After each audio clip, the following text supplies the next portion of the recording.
Right, ఈ నెల 16న జరిగినటువంటి యాక్సిడెంట్ ఏదైతే జరిగిందో హైదరాబాద్లో తెలుగు రాష్ట్రాల సంచలనంగా మారింది. జనసేన ఎంపీ, రాజ్యసభ ఎంపీ లింగంనేని రమేష్ కుమారుడు లింగంనేని సంజూష్ చేసిన యాక్సిడెంట్ వల్ల ఒక మధ్యతరగతి అమ్మాయి, ఒడిశా చెందినటువంటి భారతీ ముఖ్య అనే అమ్మాయి ఏదంటే జీవనాపది కోసం హైదరాబాద్ వచ్చి హైదరాబాద్లో ఇనార్బిట్ మాల్లో లైఫ్ స్టైల్లో సేల్స్ గర్ల్గా పనిచేస్తున్నటువంటి అమ్మాయి చనిపోవడం జరిగింది. అది చాలా ర్యాష్గా వస్తూ ప్రస్తుతం ఎక్కడైతే యాక్సిడెంట్ జరిగిందో ఆ లొకేషన్లోనే ఉన్నాం. మనం చూడొచ్చు ప్లాన్లో సరిగ్గా కేబుల్ బ్రిడ్జ్ వరకు మనం వెళ్ళే ఈ రూట్లోనే ఎగ్జాక్ట్గా యాక్సిడెంట్ జరిగింది. ఆస్టన్ మార్టిన్ మనకు తెలుసు, ఆస్టన్ మార్టిన్ కారు ఎంత ఖరీదైందో ఆల్మోస్ట్ 3,18,00,000 కాస్ట్ ఉంటుంది. ఆ కారులో చాలా వేగవంతంగా వచ్చి ఢీకొట్టాడు. ఇక్కడ మనం ఎగ్జాక్ట్గా చూపించు, ఇక్కడ ఢీకొడితే సరిగ్గా మనం చూద్దాం పదండి. ఎక్కడైతే అమ్మాయి గాలి కింద పడిందో ఎగ్జాక్ట్ మనం చూస్తూ ఉన్నాం. ఎగ్జాక్ట్గా ఈ లొకేషన్లో, ఈ లొకేషన్లో భారతీ ముఖ్య ఎవరైతే అక్కడ పనిచేశారో భారతీ ముఖ్య అనే అమ్మాయి ఇక లంచ్ చేస్తూ, అంటే ఆ రోజు ఆమె లంచ్ తెచ్చుకోలేదు. లంచ్ కోసం ఎదురుగా ఉన్నటువంటి ఇక్కడ ఫుడ్ అన్ని ఫాస్ట్ ఫుడ్స్ కావచ్చు, లేదంటే లంచ్ సంబంధించి అన్నీ కూడా ఉంటూ ఉంటాయి. అక్కడ లంచ్ చేసుకొని వస్తున్న సమయంలో ఎగ్జాక్ట్గా అక్కడ ఏదైతే మనం ఫస్ట్ స్టార్టింగ్లో చెప్పుకున్నామో అక్కడ ఢీకొడితే ఎగ్జాక్ట్గా వచ్చి అమ్మాయి ఇక్కడ పడింది. ఈ బ్లడ్ స్టెయిన్స్ కనిపిస్తుంది చూసారా, ఇక్కడే. అంటే తలకి చాలా సివియర్ గాయాలతో ఆమె ఇక్కడే ఆల్మోస్ట్ అన్కాన్షియస్ అయిపోయింది. అంటే ఆమెను కాపాడే ప్రయత్నం చేసినప్పుడు కూడా ఎగ్జాక్ట్గా కారు ఎక్కడ ఆపాడంటే ఏదైతే జీబ్రా క్రాస్ లైన్స్ ఉన్నాయో ఈ క్రాస్ లైన్స్ దాటిన తర్వాత అతను కారుని ఆపాడు. అంటే సంజూష్, లింగంనేని రమేష్ కుమార్ సంజూష్ ఎవరైతే ఉన్నారో అతను మొత్తం కూడా దాటిన తర్వాత, అంటే అక్కడ ఢీకొట్టిన తర్వాత ఈ జీబ్రా క్రాస్ లైన్స్ దాటిన తర్వాత ఇక్కడ వెహికల్ ఆపాడు. ఎగ్జాక్ట్లీ ఇది పొజిషను. ఇక్కడ ఆపేసి ఆ సెల్ ఫోన్లో అంటే ఆ షాక్లో ఉండిపోయి ఆ చేతిలో ఉన్న సెల్ ద్వారా అందరికి ఫోన్ చేస్తున్నారు. ఎవరికి ఫోన్ చేయాలి ఏంటి అర్థం కాని పరిస్థితుంది. అతను కూడా ఒక షాక్లోనే ఉన్నాడు. బట్ అల్టిమేట్గా ఒక అమ్మాయి ప్రాణం పోయింది. చాలా సివియర్గా గాయపడి అమ్మాయి చనిపోవడం జరిగింది. భారతీ ముఖ్య అనే అమ్మాయి చిన్న సేల్స్ గాల్, యాక్చువల్గా ఇనార్బిట్ మాల్లో లైఫ్ స్టైల్లో సంస్థలో పనిచేస్తున్నటువంటి సేల్స్ గాల్. ఎగ్జాక్ట్గా అక్కడెక్కడో ఢీకొడితే అక్కడ జీబ్రా క్రాస్ లైన్కి ముందు అమ్మాయి సివియర్ గాల్తో చనిపోయింది. ఆ తర్వాత జీబ్రా క్రాస్ లైన్ దాంట్లో ఇక్కడ అతను సంజు కారు ఆపడం జరిగింది. కారు ఆపిన తర్వాత ఫోన్లో చెప్తూ ఉన్నాడు. ఇంకా ఫోన్లో ఎవరెవరికి ఫోన్ చేయాలో అర్థం కాక అతనికి, ఎందుకంటే చాలా ఇన్ఫ్లుయెన్స్ ఉన్నటువంటి వ్యక్తి కుమారుడు, రాజ్యసభ ఎంపీ, పారిశ్రామికవేత్త కుమారుడు కాబట్టి ఆబ్వియస్గా ఆ కేసు నుంచి తప్పించుకోవాలంటే, లేదంటే ఆ కేసు నుంచి ముందు ఇన్ఫర్మేషన్ ఇవ్వాల్సిన అవసరం ఉంటుంది కాబట్టి ఎవరికో ఫోన్ చేసిన పరిస్థితి అయితే మనం చూసాం, విజువల్స్లో చూసాం. ఫోన్ పట్టుకొని ఫోన్లో ఆయన చెప్తున్న పరిస్థితి కూడా మనం చూసాం. సో మనం ఇందాక ముందుకు వచ్చాక ఇప్పుడు వెనక్కి వెళ్తున్నాం. ఎగ్జాక్ట్గా లొకేషన్ ఎక్కడ ఉందో అక్కడ పోతున్నాం చూడండి. అక్కడ ఆమె భోజనం చేసి వచ్చారు చూడండి. అక్కడ ఆ సైకిల్ దగ్గర కనిపిస్తుంది కదా, ఆ సైకిల్ దగ్గర కొంచెం అటు ఇటుగా కొంచెం యువతలకి డాష్ కొట్టాడు. చాలా అంటే చాలా ఫాస్ట్గా వచ్చి డాష్ కొట్టి ఇక్కడ తలకి సివియర్ గాయాలతో ఆమె చనిపోవడం జరిగింది. మనకు తెలిసిందే. అదే రోజు అతనికి డ్రంక్ అండ్ డ్రైవ్ టెస్ట్ కూడా పెట్టారు. అంటే మత్తులో ఏమైనా డ్రగ్ చేశాడా, అంటే డ్రైవ్ చేశాడా. ఆస్టన్ మార్టిన్ కారు చాలా స్పోర్ట్స్ కారు, చాలా ఖరీదైన కారు. దాని వేగం చాలా ఎక్కువగా ఉంటుంది, చాలా అంటే చాలా ఎక్కువగా ఉంటుంది. ఆల్మోస్ట్ మరి అప్పుడు ఆ ప్రమాద సమయంలో ఆల్మోస్ట్ 80 కిలోమీటర్ల స్పీడ్లో వెళ్తున్నట్టుగా, 80కి మించి కిలోమీటర్ల స్పీడ్గా వెళ్తున్నట్టుగా మనకి ఇన్ఫర్మేషన్ అంతూ ఉంది. దాన్ని మోటార్ వెహికల్ ఇన్స్పెక్టర్ ఏదైతే ఉన్నారో, అంటే ఆ రిపోర్ట్ను కూడా కార్ని తీసుకెళ్ళి సీజ్ చేశారు. ఆ కారు సిచ్యువేషన్ అంటే ఎగ్జాక్ట్గా ప్రమాద సమయంలో ఎంత స్పీడ్ ఉందనే విషయం పైన మోటార్ వెహికల్ ఇన్స్పెక్టర్ కూడా ఆయన ఒక నివేదిక ఇవ్వాల్సి ఉంది. ఆ నివేదిక వచ్చిన తర్వాత కూడా యాక్షన్ ఉంటుంది. బట్ ఆ రోజు ఏం జరిగిందంటే, ఆ రోజు అమ్మాయి చనిపోయింది. అంటే అతనే ఎవరైతే యాక్సిడెంట్ చేశారో అతని కారులోనే ఎక్కించుకొని తీసుకెళ్ళడం జరిగింది. కానీ ఆసుపత్రికి వెళ్ళే లోపల అమ్మాయి బ్రాడ్ డెడ్ అని పోలీసులు చెప్పారు. అక్కడి నుంచి నెక్స్ట్ అతన్ని పోలీస్ స్టేషన్ తీసుకెళ్లారు, కారుని తీసుకెళ్లారు, అతను కూడా తీసుకెళ్లారు. అతను చెప్పేది అంటే చాలా స్పష్టంగా ఎగ్జాక్ట్లీ ఆ రోజు అంటే ఆ అమ్మాయి చనిపోయిన తర్వాత అక్కడి నుంచి, అంటే ఎక్కడైతే హాస్పిటల్ నుంచి ఆ కారుతో పాటు అతను కూడా తీసుకెళ్ళిపోవడం జరిగింది. ఎందుకంటే ఇక్కడ గాయపడిన తర్వాత అతనే ఆ అమ్మాయిని ఎక్కించుకొని, అంటే అమ్మాయిని కారులో తీసుకొని వెళ్ళిపోవడం జరిగింది. ఆ తర్వాత అక్కడ బ్రాడ్ డెడ్ అని చెప్పిన తర్వాత పోలీసులు ఇన్వెస్టిగేషన్లో భాగంగా కారుతో పాటు అతను కూడా తీసుకెళ్లారు, సంజూష్ను కూడా తీసుకెళ్లారు. సంజూష్ చాలా స్పష్టంగా అంటే పోలీసులు చెప్పే వర్షన్ చాలా భిన్నంగా ఉంది. ఎందుకంటే అతను ఇన్ఫ్లుయెన్స్ మత్తు డ్రగ్స్ కావచ్చు లిక్కర్ ఇన్ఫ్లుయెన్స్లో లేడు. సో ఆబ్వియస్గా మేము స్టేషన్ బెయిల్ ఇచ్చి పంపించాము. ఇక్కడ ఆ సెక్షన్ తగ్గట్టుగానే ఏదైతే ఉందో ఆ సెక్షన్ అతని యాక్సిడెంటల్ డెత్ కాబట్టి అతని మినిమం సెంటెన్స్ ఆల్మోస్ట్ 7 ఏళ్ళ వరకు ఉంటుంది కాబట్టి దానికి తగ్గట్టుగానే అందులో ఆయన అటువంటి అంటే వన్స్ యాక్సిడెంట్ తర్వాత డ్రగ్ కానీ లిక్కర్ కానీ ఇవన్నీ కూడా టెస్ట్లు చేసాము, అందులో నెగిటివ్ వచ్చింది కాబట్టి కాబట్టి అతనికి స్టేషన్ బెయిల్ ఇవ్వచ్చు అనే ప్రాస్పెక్ట్లను పంపించాము.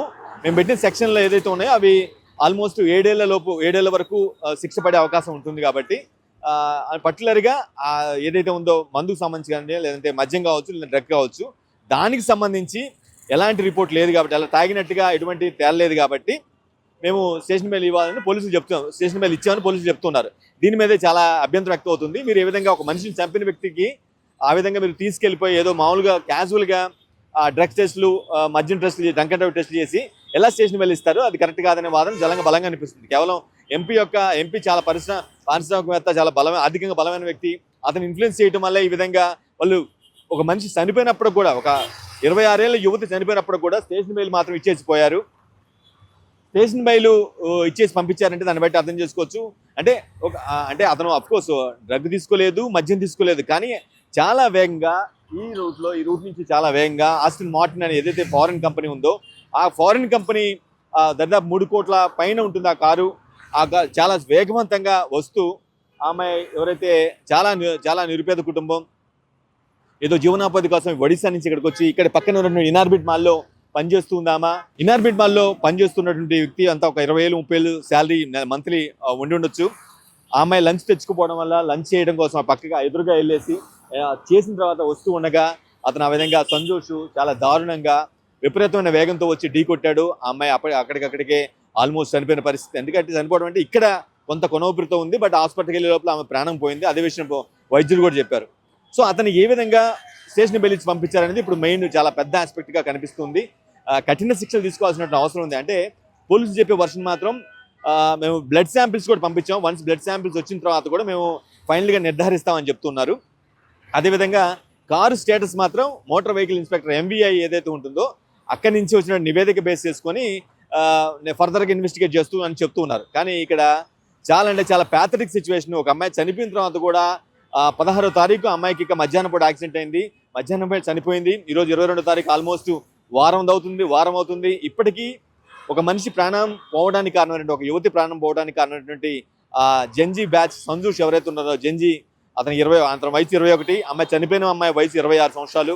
అతన్ని ఇప్పటికీ అరెస్ట్ చేయకపోవడం ఏంటి అనేది మాత్రం చాలా రాజకీయంగా కావచ్చు, లేదంటే ది సేమ్ టైం ఒక అన్ని విధాలు కూడా ఆరోపిస్తున్న పరిస్థితి. ఇక్కడ ఎవరు ఇన్ఫ్లుయెన్స్ చేశారు? నిజానికి అతను ఏపీ చెందినటువంటి వ్యక్తి, కానీ వాళ్ళ కుటుంబం చాలా ఆర్థికంగా బలమైన కుటుంబం కాబట్టి మేము హైదరాబాద్లో సెటిల్ అయ్యారు. వృత్తిపరంగా లింగంనేని రమేష్ కావచ్చు, లేదంటే వాళ్ళ అబ్బాయి కావచ్చు, ఇక్కడ హైదరాబాద్లో స్టే చేస్తున్న పరిస్థితి.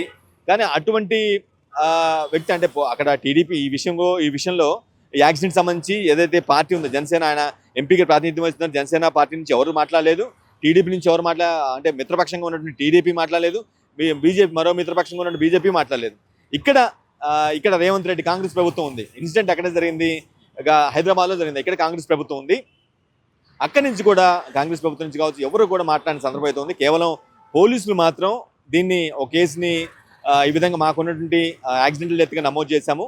అంటే ఇది అతను మద్యం మత్తులో డ్రగ్ వస్తే డ్రగ్ సేవించి నడిపితే అది ఖచ్చితంగా పెద్ద అఫెన్స్ కిందకు వస్తుంది. కానీ అతను ఏమి సేవించలేదు కాబట్టి యాక్సిడెంటల్ డెత్ కింద కన్సిడర్ చేసామని చెప్తూ ఉన్నారు.